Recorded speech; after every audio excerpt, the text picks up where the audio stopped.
back in my lane. Woo! He went off in the fourth last night for Miami. Scored 15 points, including a game winner against the Sixers. Chris, kind of cool to see vintage Dwayne Wade back in Miami. Very cool. This was great for D. Wade. If indeed he retires after the season, we don't know that he will. But like you said, Nick, earlier, this could be his last great moment. Yeah, I love to see it. Look, he's capable of doing this every blue moon, just not every night like he used to. Steve Nash was saying at the tail end of his career, I can still be great once a week. Yeah, it's the 3 times a week. That's hard. I'm so happy he got this moment because I didn't think he would. When they had the bad breakup with Pat Riley, and he goes to Chicago, then he ends up in Cleveland, it didn't look like he was going to get one more of these moments in front of that crowd there. And I know you know D. Wade well. You won his Spades tournament at the All-Star break. He is one of the best guys in the league. He's also one of the 4 greatest shooting guards in the history of the sport. I'm so happy that this happened last night. This was a cool thing. And, by the way, the Heat could make the playoffs. You could have maybe a couple more possible. All right, to the NFL, the Packers are working on a new deal for Aaron Rodgers that would almost certainly make him the highest paid player in league history.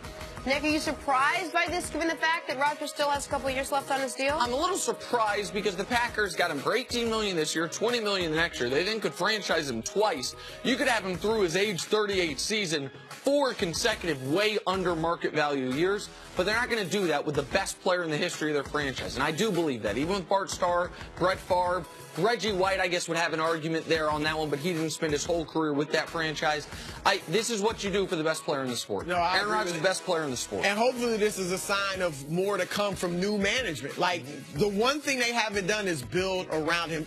Him to have 1 Super Bowl, I just feel like he should have more. At least more appearances.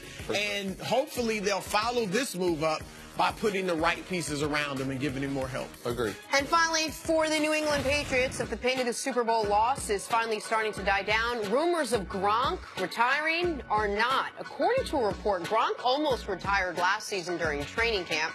Nick, how badly do Tom Brady and the Patriots need Gronk back next season? I mean, the Patriots seem to be able to make it. You lose Wes Welker, you create in a lab, I suppose, Danny Amendola. You know, you lose Randy Moss and you draft Rob Gronkowski. Like they have been able to find new guys, replacement pieces for everything but the quarterback. And by the way, you lose Tom Brady, and oh, here's Jimmy Garoppolo and Jacoby Brissett for a month, and we're okay. But Gronk's the most with all due respect to my good friend and great person that follows us on the show, Shannon Sharp, Gronk is the most talented tight end ever. Not the most accomplished, but he's the most talented tight end ever. You can't simply replace them. Will the Patriots still win double digits? Sure. Will the Patriots still be the favorites in the AFC? Sure. But because we've seen it, and we've seen them deal with the loss of him. We've seen them win a Super Bowl without him.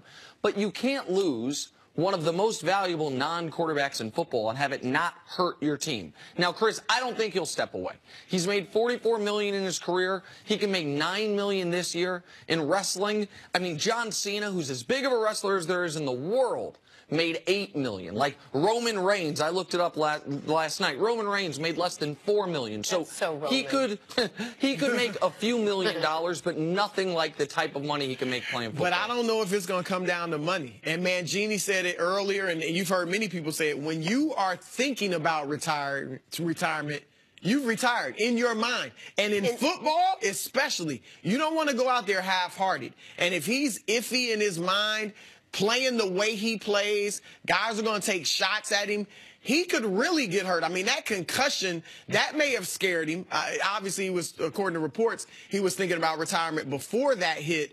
But look, he's got enough money. You mentioned $44 million. For your average person, he's got a ton of money. Reports are that he's really tight with his money and saved it really good with his money.